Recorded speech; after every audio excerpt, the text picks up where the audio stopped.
povos trazer flores,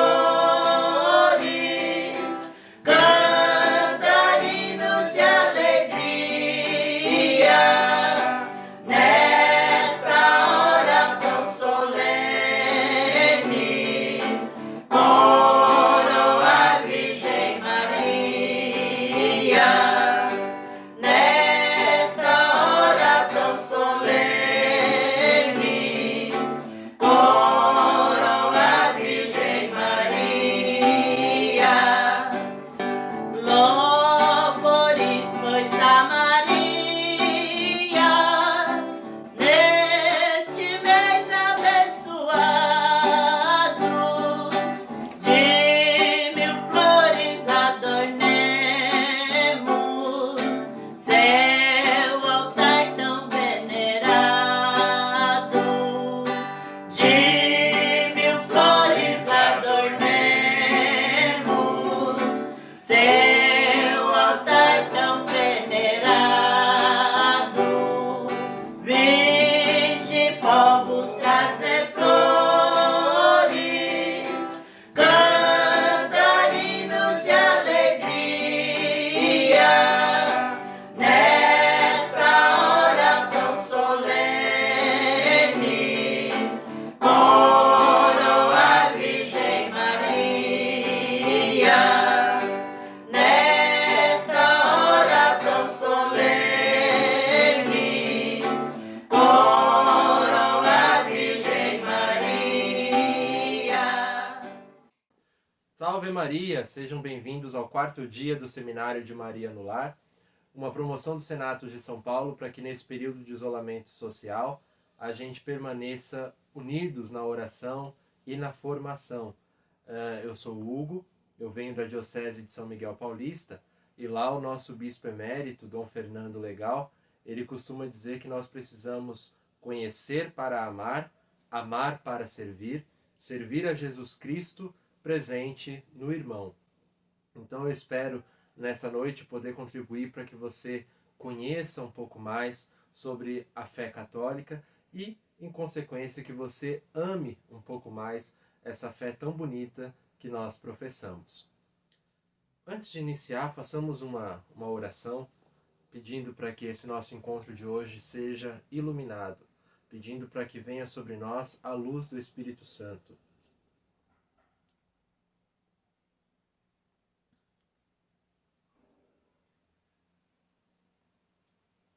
Aqui estamos, Divino Espírito Santo, detidos pela crueldade do pecado, mas especialmente reunidos em vosso nome. Vinde a nós, ficai conosco e dignai-vos entrar em nossos corações. Ensinai-nos o que devemos fazer e por onde caminhar. Mostrai-nos o que devemos executar, a fim de podermos, com vosso auxílio, agradar-vos em tudo. Pela intercessão da Virgem Maria, inspirai, Senhor, as nossas ações e ajudai-nos a realizá-las, para que em vós comece e termine tudo o que fizermos. Por nosso Senhor Jesus Cristo, vosso Filho, na unidade do Espírito Santo. Amém. Muito bem, eu não mencionei, mas eu venho da paróquia Nossa Senhora da Glória, aqui de Guaianazes. Nosso pároco é o Padre Chagas e atualmente eu tenho ajudado coordenando os ministros de celebração da palavra e dando formação para os leigos nas outras pastorais da paróquia. Como vocês podem ver, isso me dá uma certa autoridade para absolutamente nada, né? E que bom que é assim, sem demagogia. Que bom que é assim, porque quando a gente fala sobre fé, sempre a mensagem é mais importante do que o mensageiro. Então eu espero que você tire o maior proveito possível desse vídeo de hoje. Fique conosco até o final para esclarecer um pouco as dúvidas e incentivar esse estudo sobre a nossa fé. Quando a gente fala de dogmas, e hoje nós vamos falar sobre os dogmas marianos, quando a gente fala de dogma, a gente pensa em ensinamento. Tem gente que gosta de traduzir dogma como um decreto, uma decisão. Também é um decreto, é uma decisão, mas com o objetivo de ensinar. Então eu gosto de traduzir a palavra como ensinamento. Eu acho mais correto, porque os dogmas eles surgem não como uma imposição. mas como uma luz sobre as verdades de fé. O próprio catecismo vai dizer isso e a gente pode conferir na tela. Os dogmas são luzes no caminho da nossa fé, iluminam-no e tornam-no seguro. E esse SIC aqui é Catecismo da Igreja Católica, número 89. O que nós entendemos é que se nós professamos a fé católica, nós precisamos aceitar essa fé na sua totalidade. Isso inclui os dogmas. Com que autoridade a Igreja toma essas decisões? Com a autoridade que o próprio Cristo deu. Cristo fala para Pedro: o que ligares na terra será ligado no céu, o que desligares na terra será desligado no céu. De modo que esta autoridade é dada por Cristo a Pedro e se estende aos seus sucessores, aos seus apóstolos, ao magistério da Igreja no mundo de hoje. E aceitar esse ensinamento é uma obrigação nossa de fé. Nossa, mas a fé não pode ser imposta. De fato, a fé, Jesus deixou muito claro: quem quiser me seguir, tome a sua cruz e me siga. Quem quiser me seguir, tome a sua cruz e me siga. É claro, cada escolha que nós fazemos tem as suas consequências, mas nós temos a liberdade de escolher. O que acontece é, a partir do momento que eu aceito a fé na sua totalidade. A partir do momento que eu professo que eu sou católico, isso inclui que eu aceito os dogmas, que eu aceito estas verdades de fé. O mistério da Santíssima Trindade, por exemplo, é um exemplo de dogma. Aliás, não é só um exemplo de dogma, mas é o mistério central da vida e da fé cristã. Porque tudo que nós vamos ver depende de nós entendermos que Jesus Cristo está unido com o Pai e com o Espírito Santo na Santíssima Trindade. Quando nós falamos de dogmas marianos, nós vamos aqui voltando para o quadro, eu coloquei aqui os 4 dogmas marianos na ordem cronológica, ou seja, conforme eles foram sendo proclamados, oficializados pela Igreja. Isso não quer dizer que a Igreja não acreditasse nisso antes. Quer dizer que ela decretou essas verdades diante de dúvidas que iam acontecendo. Tá? Então hoje nós vamos falar sobre a maternidade divina e sobre a Imaculada Conceição. O dogma da virgindade perpétua e o dogma da Assunção a gente já viu no segundo dia aqui do seminário. Se você ainda não viu esse vídeo, depois que terminar aqui, você pode ver aqui na página do Senatus mesmo. Mas hoje nós vamos então falar sobre a maternidade divina e sobre a Imaculada Conceição. Eu falei da Santíssima Trindade, o que nós sabemos do mistério da Santíssima Trindade? Que o Pai, o Filho e o Espírito Santo estão unidos. De modo que o Pai é Deus, o Filho é Deus e o Espírito Santo também é Deus. Para nós, parece uma coisa muito simples. Ora, se Jesus é Deus, Maria é mãe de Jesus, logo Maria é mãe de Deus. Para nós parece uma coisa muito simples de compreender hoje, né? Ora, se Jesus é Deus, se Maria é mãe de Jesus, logo Maria também é mãe de Deus. Então, a Igreja, desde os primeiros séculos, já proclama essa verdade.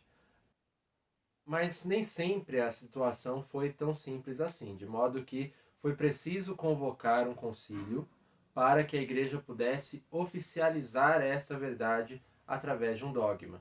E aí nós chegamos à conclusão que nós vamos ler aqui na tela. Se alguém afirmar que o Emanuel não é verdadeiramente Deus e que, portanto, a Santíssima Virgem não é mãe de Deus, porque deu à luz segundo a carne, ao Verbo de Deus feito carne, seja excomungado. Então essa declaração é do V século, do Concílio de Éfeso.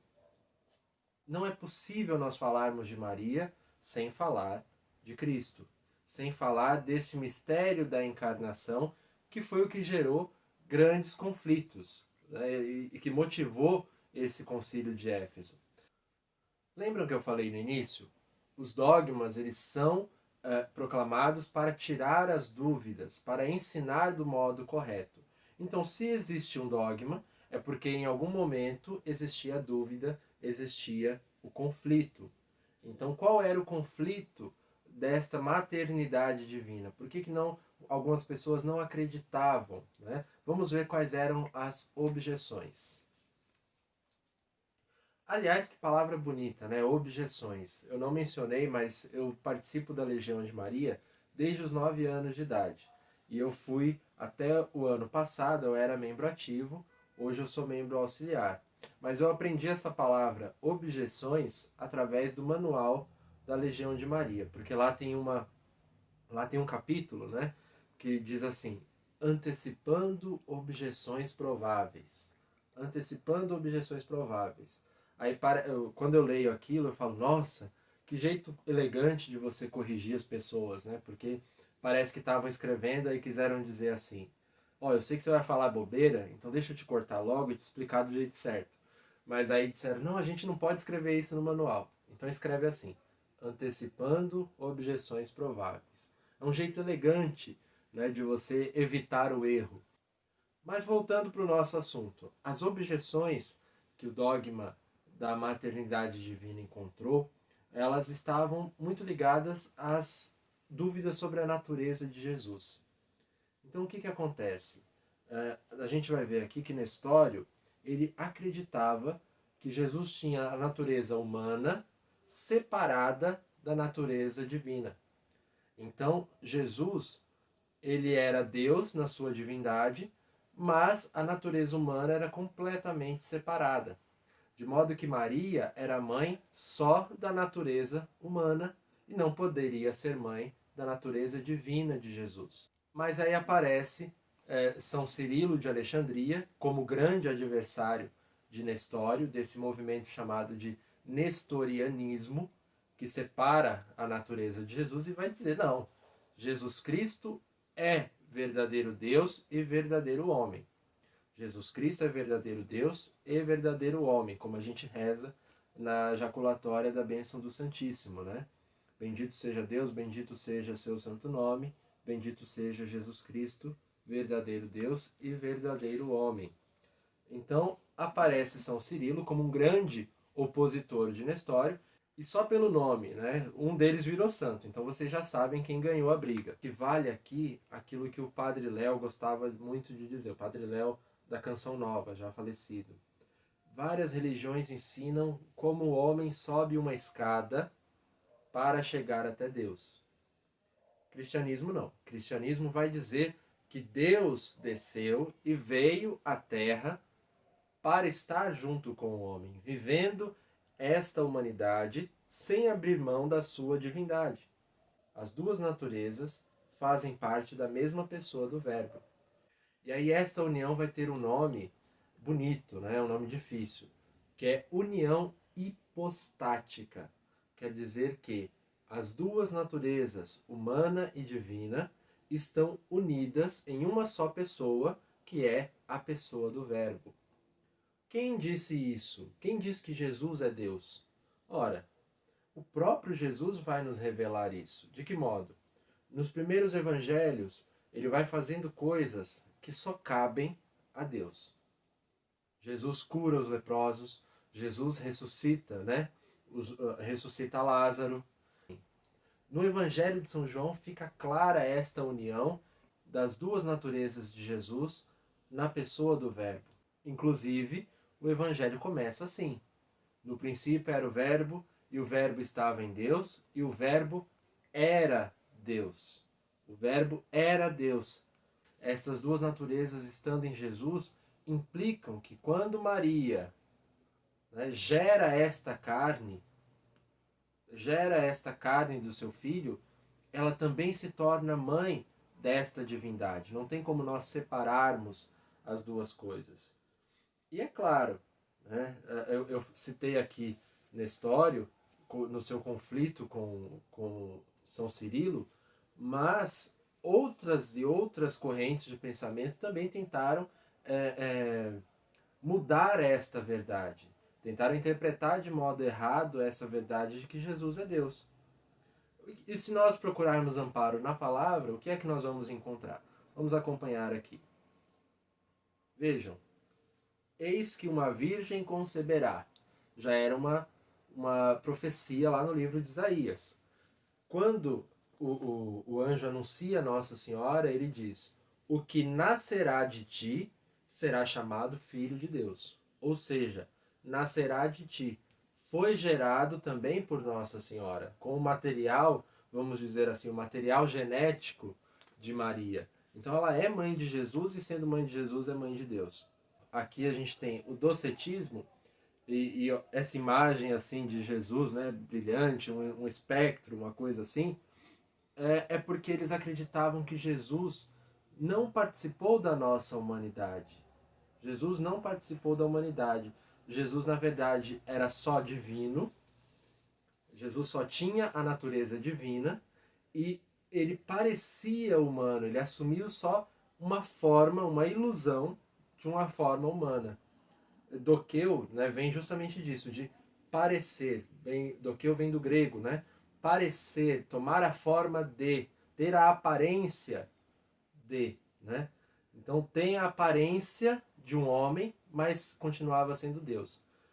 O que não é verdade, porque se nós aceitamos que Jesus não foi homem, então nós estamos negando que ele tenha sofrido. Nós estamos negando que ele tenha sido flagelado, que ele tenha sido crucificado, que ele realmente morreu, experimentou a morte corporal. Então, foi rejeitado porque não fazia muito sentido. A gente sempre se atrapalha, né? Quando o ser humano, ele se depara com uma coisa tão difícil de compreender, ele quer formular as verdades e ele nunca consegue entender o equilíbrio. A gente ou aceita tudo ou rejeita tudo. E indo nessa linha de negar uma das naturezas, a gente tem também o adocionismo. Ele não negava que Jesus poderia ser humano e divino ao mesmo tempo. Mas o que eles negavam? Negavam que Jesus tivesse sido divino desde o seu nascimento. Ou seja, Jesus nasceu apenas com a natureza humana. E depois que ele cresceu e que ele foi batizado, ele se tornou divino. Ele foi então adotado por Deus. Daí o nome de adocionismo. O que também não faz sentido. Não faz sentido dizer que Jesus se tornou o Messias depois de adulto. Essa é uma confusão até compreensível pelo seguinte: Jesus vai se revelando o Messias aos poucos. Ele vai se compreendendo o Messias, né? Mulher, ainda não chegou a minha hora. Né? Jesus ele vai assumindo na sua vida pública esse papel de Messias e mais tarde o papel de Deus aos poucos.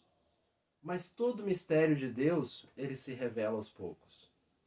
E aí o que o adocionismo interpreta? Que como esse mistério vai se revelando aos poucos, é porque ele vai se tornando verdade aos poucos.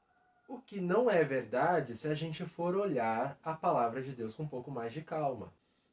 Se nós olharmos bem a palavra de Deus, nós vamos lembrar da visitação de Nossa Senhora à sua prima Santa Isabel.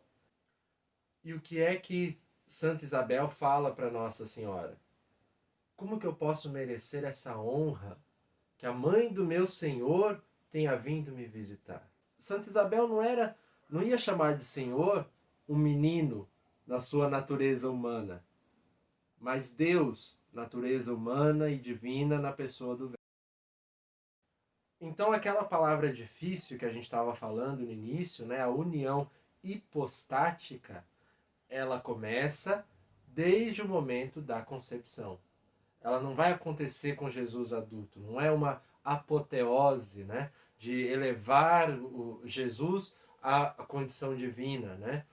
Mas ela acontece desde o momento da encarnação, desde o momento da concepção do Verbo. Jesus, que era Deus, está em Maria. E quando que ela termina? Ela não termina, ela dura mesmo depois da morte de Cristo. Mesmo depois da crucificação e morte, esta união, ela permanece. Então Maria, ela não foi mãe de Deus, ela continua sendo mãe de Deus. Mas existiram várias outras heresias acerca da pessoa de Cristo e, portanto, acerca da maternidade divina de Maria. Aqui eu coloquei só alguns exemplos, mas só para citar, a gente tem, por exemplo, o arianismo, que acredita que Jesus é uma criação do Pai. Portanto, ele é inferior ao Pai porque também foi criado por ele. E isso não é verdade. Jesus também é Deus. Né? O mistério da Santíssima Trindade contraria completamente isso. Eu fico olhando todo esse processo para que a igreja compreendesse quem era Jesus, né? E eu fico imaginando como foi difícil, porque não é nem a diferença entre crenças, né? O cristianismo e outras crenças. Não. A diferença é dentro da própria igreja, né? Na história era bispo da igreja e tantos outros que foram propondo várias linhas de pensamento, eles eram da própria igreja. E aí eu me pergunto, será que hoje nós somos capazes de compreender de fato quem é esse Cristo? Ou será que nós também estamos dispostos a ficar mudando a verdade, a apresentar uma versão de Cristo que é conveniente para a gente? Fica esse pensamento. Quantas vezes eu também cometo uma heresia, mesmo que eu não seja excomungado, mas quantas vezes eu cometo uma heresia tendo um comportamento errado e usando o nome de Cristo? Quantas vezes eu prego a morte, eu prego aquilo que não vem de Deus e emendo, finalizo, colocando o nome de Jesus para dar alguma credibilidade no que eu estou falando, né? Que fique esse pensamento para nós. A versão de Cristo, ela não é diferente daquela que está no Evangelho. Não existe um segundo Cristo para atender o meu interesse. Mas seguindo em frente, nós professamos essa verdade da maternidade de Maria, Mãe de Deus, em várias orações. Inclusive você que é legionário, quando você finaliza, você tem lá a Téssera e você tem as orações finais. Quando você vai fazer suas orações finais, você está fazendo a oração mais antiga a Nossa Senhora. E não é a Ave Maria. A oração mais antiga a Nossa Senhora é aquela que você tem lá no verso da Téssera, que você vai dizer assim: a vossa proteção recorremos, Santa Mãe de Deus. Essa é a oração mais antiga que nós temos registros, feita a Nossa Senhora. Santa Maria, Mãe de Deus. Festa, solenidade, aliás, que nós celebramos no dia 1º de janeiro. Para quem é católico, 1º de janeiro não é ano novo só. 1º de janeiro é a solenidade de Maria, Mãe de Deus. Santa Maria, Mãe de Deus. Você professa isso na sua oração. Nessa oração da Téssera também tem uma coisa interessante, né? A oração ela vai dizer: a vossa proteção recorremos. O original em latim seria subtum presidium. Subtum presidium, quer dizer, presidium é sinônimo de proteção. Presidium, aquele pequeno grupo no qual você se reúne, ele é sinônimo de proteção. Proteção sob o manto de Maria e proteção da união dos seus irmãos legionários. Né? Que interessante a gente pensar como a nossa Téssera legionária ela foi sendo construída, cheia de uma riqueza espiritual que nós às vezes rezamos apressados e não paramos para pensar o quanto reflete na nossa vida legionária o que está escrito ali. Nós temos também que esse domingo agora é Pentecostes. No próximo domingo, que é 7 de junho, nós vamos celebrar a solenidade da Santíssima Trindade. Na Santíssima Trindade, nós somos convidados a fazer aquele credo maior, né? Que nele nós vamos ver por que ele foi feito, tá? Justamente para se tirar várias dúvidas, vários erros acerca da pessoa de Cristo. Deus de Deus, luz da luz, Deus verdadeiro de Deus verdadeiro. Mas embaixo ele vai dizer gerado, não criado, justamente por conta desses erros, né, que iam acontecendo. E agora, para vocês não dormirem aqui, vamos acompanhar um canto que tem tudo a ver com essas realidades que nós estamos falando, antes de nós passarmos para o próximo dogma. Ó Mãe do Rosário, rosa sois mimosa, entre as outras flores, sois a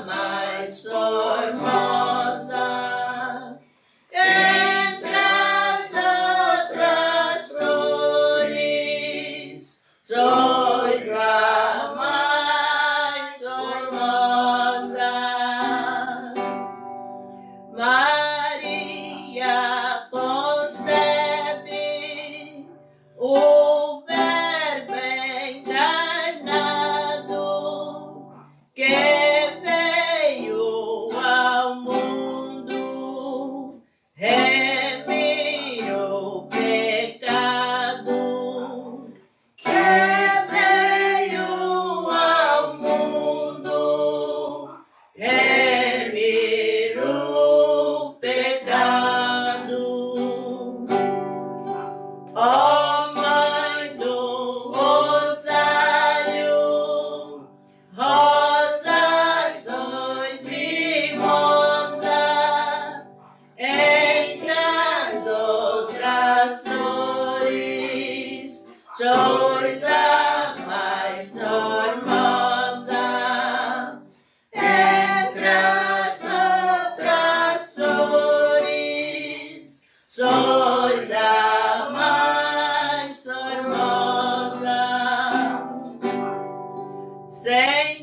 Sentindo-se acesa toda em caridade, Isabel visita, cheia de humildade. Isabel visita, cheia de humildade. Ó Mãe do Rosário, rosa sois mimosa, entre as outras flores, sois a mais formosa. Entre as outras flores, sois a mais formosa. Numa pobre lapa nasce um Salvador, da Virgem Mãe pura, brota divina flor. Da Virgem Mãe pura, brota divina flor.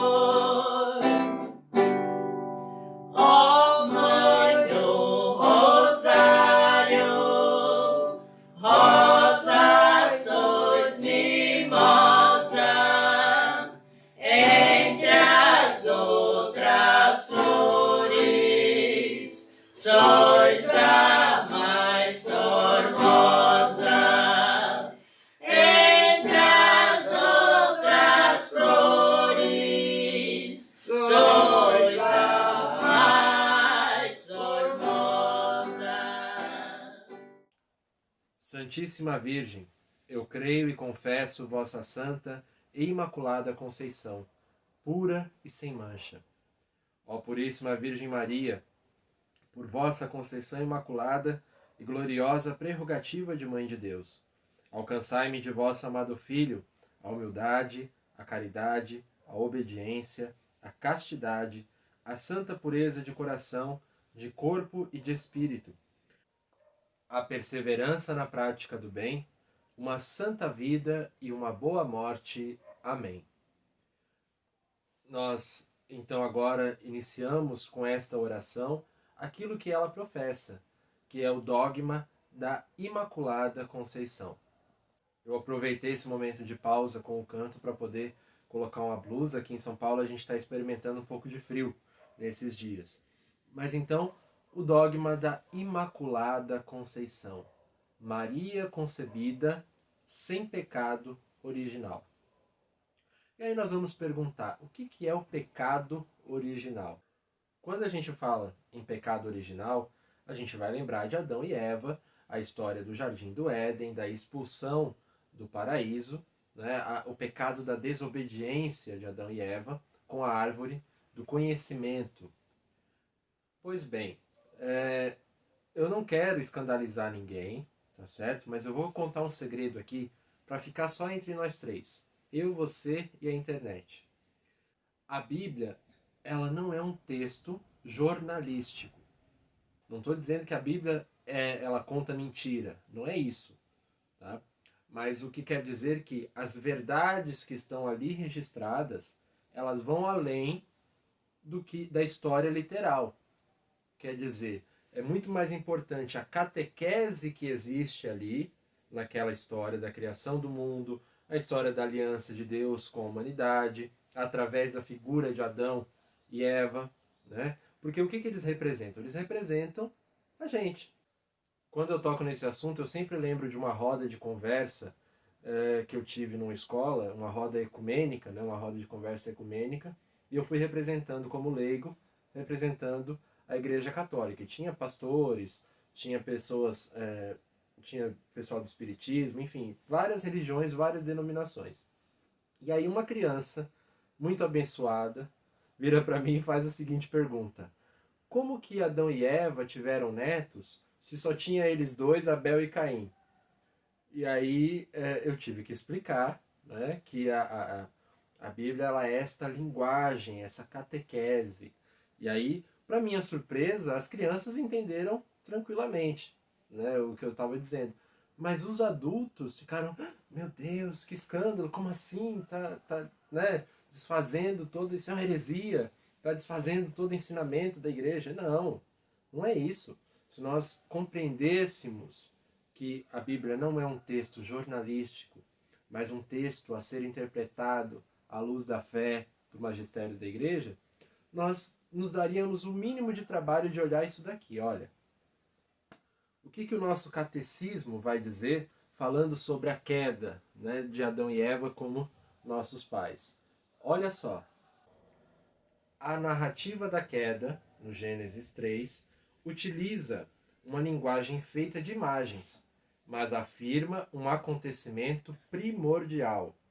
Toda a história humana está marcada pela falta original, livremente cometida pelos nossos primeiros pais. Então, o próprio catecismo está nos dizendo que a narrativa do Gênesis é uma linguagem, uma catequese. Adão e Eva, eles representam toda a humanidade, porque nós herdamos dos nossos primeiros pais, quer dizer, daqueles que primeiro estabeleceram uma relação com Deus, daqueles que primeiro estabeleceram um contato com Deus, nós herdamos esta culpa que nós chamamos de pecado original. Nós falamos que nós herdamos esta culpa porque ela interfere não numa relação pessoal, mas na relação de Deus com toda a humanidade. E essa tendência faz parte de nós. Quando nós falamos do pecado original, nós estamos falando, na verdade, dessa nossa tentativa de autossuficiência, dessa nossa facilidade para ceder às tentações. Nós estamos falando de algo que é muito forte na nossa natureza humana. E aí nós vamos dizer: nossa, mas que coisa injusta, né? O outro que erra e eu que tenho que herdar a culpa, como assim? E não é bem assim, na verdade. Todo ser humano tem esta tendência, pela sua humanidade, tem esta tendência ao pecado. Tem essa tendência a desobedecer, tem essa tendência a se achar autossuficiente. Quando nós achamos que nós não precisamos de Deus, é que nós renovamos essa culpa original. Nós renovamos esse pecado. Por isso nós precisamos da graça do batismo, para nos tornarmos filhos de Deus e podermos, não pelos nossos méritos, mas pela sua graça e pelos méritos de Cristo, podermos acessar esses dons que Deus planejou para nós desde o princípio.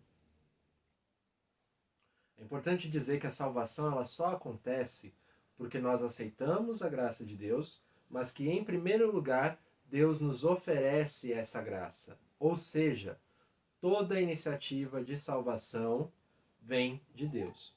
Existiam algumas outras correntes de pensamento, como o pelagianismo ou o semi-pelagianismo, que vão dizer que o primeiro pelagianismo dizia que o homem não precisava desta graça de Deus, que se o homem fosse correto, justo o tempo todo, ele teria mérito suficiente para se salvar.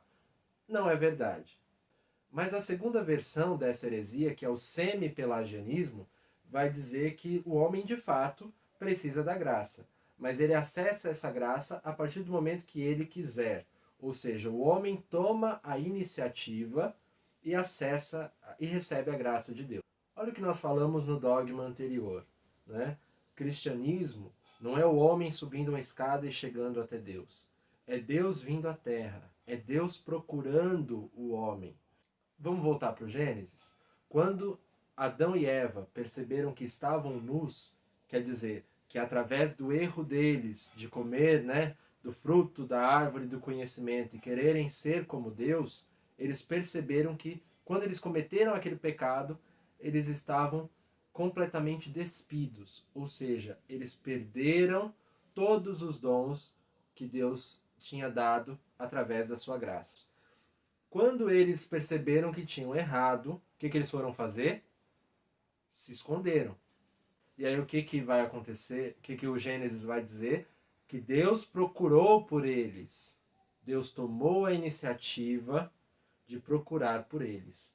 Então sempre a iniciativa de salvação, a iniciativa de graça, é sempre Deus procurando o homem. E aí sim, o homem se esforça para acessar essa graça de Deus. Mas sozinho o homem não consegue vencer o pecado. É preciso se fazer como criança. Nossa Senhora se fez como criança. Vocês conhecem uma criança autossuficiente? Não. Aliás, até mesmo depois de adulto a gente não é muito autossuficiente, né? Agora mesmo eu tive que gritar mamãe para buscar minha blusa. E se eu não sou autossuficiente, então eu estou dizendo que eu preciso de Deus. Quando eu me batizo, eu estou contrariando este pecado original, dizendo que eu quero me tornar filho de Deus através da graça que Ele me oferece. Nossa Senhora, ela não precisou do batismo para se livrar desta culpa original. A bem-aventurada Virgem Maria, no primeiro instante da sua concepção, por singular graça e privilégio de Deus Onipotente, em vista dos méritos previstos de Jesus Cristo, Salvador do gênero humano, foi preservada intacta de toda a mancha de pecado original. Os méritos de Cristo já estavam previstos mesmo no momento da natividade de Nossa Senhora. Nesta natividade, Maria foi concebida sem a culpa original, sem esta herança de pecado dos nossos primeiros pais. E faz sentido se nós pensarmos que Maria esteve sempre tão intimamente, não é, unida à presença e à obra de Jesus. Em momento algum na sua existência ela pode ter tido contato com o pecado. Porque o pecado é o quê? Quando nós estamos afastados de Deus.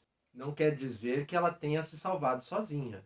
Repito, Maria sempre se fez como criança. Maria sempre reconheceu que ela era uma criatura de Deus. Ela não precisou do batismo que nós precisamos, porque ela concebeu do Espírito Santo.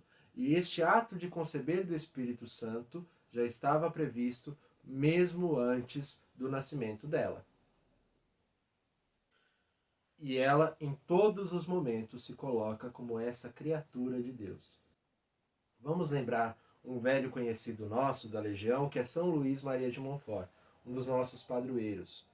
O que ele vai dizer? E essa frase eu acho que resume bastante isso que eu quero dizer. O que Lúcifer perdeu por orgulho, Maria ganhou por humildade.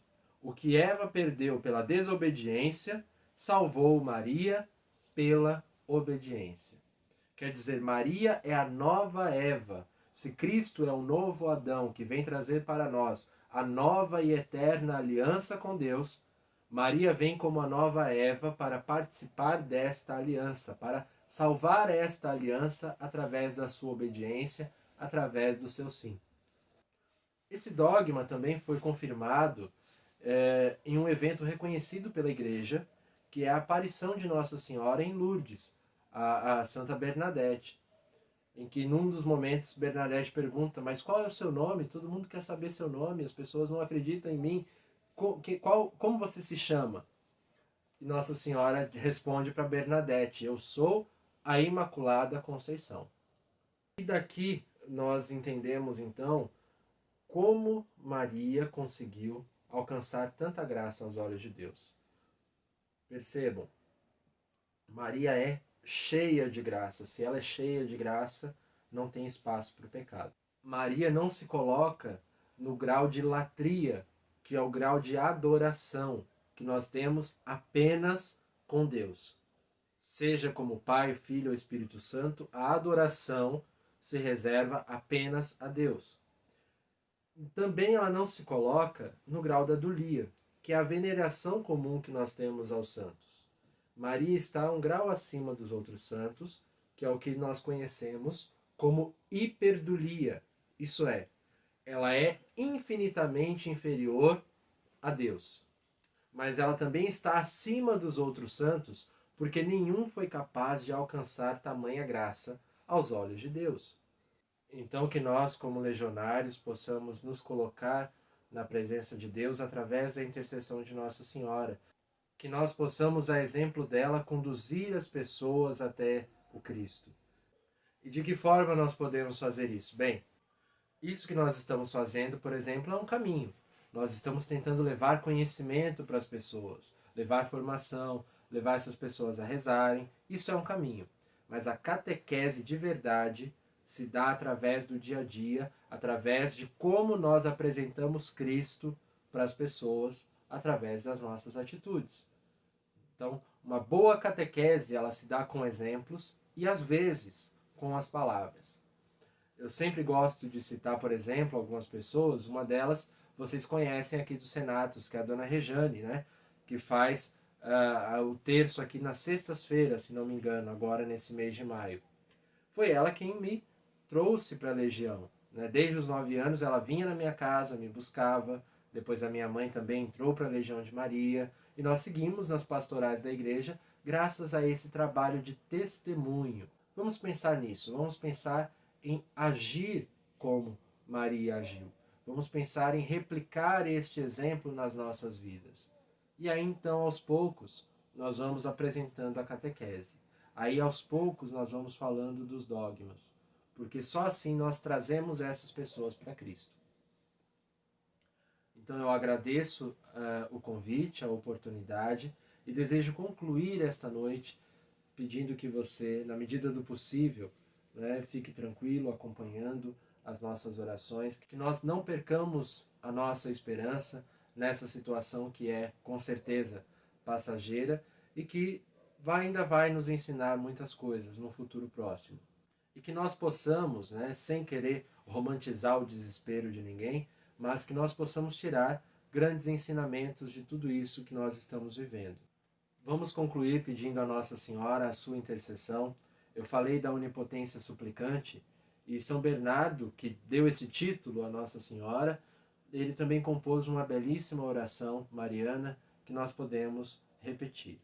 Lembrai-vos, ó Puríssima Virgem Maria, que nunca se ouviu dizer que algum daqueles que tenham recorrido à vossa proteção, implorado a vossa assistência e reclamado o vosso socorro, fosse por vós desamparado.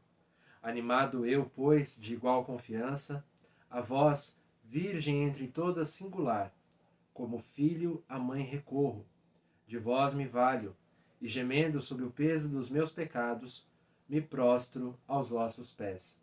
Não desprezeis as minhas súplicas, ó Mãe do Filho de Deus humanado, mas dignai-vos de as ouvir propícia e de me alcançar o que vos rogo. Amém.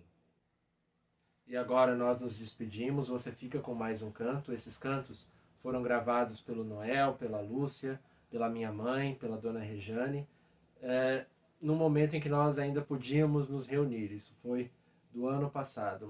Mas na esperança de que nós em breve poderemos nos reunir, nós nos despedimos. Que o Senhor nos abençoe. Fiquem com Deus e salve Maria! Vinde, povos, trazer flores, cantar hinos de alegria, nesta hora tão solene, coroa a Virgem Maria, nesta hora tão solene.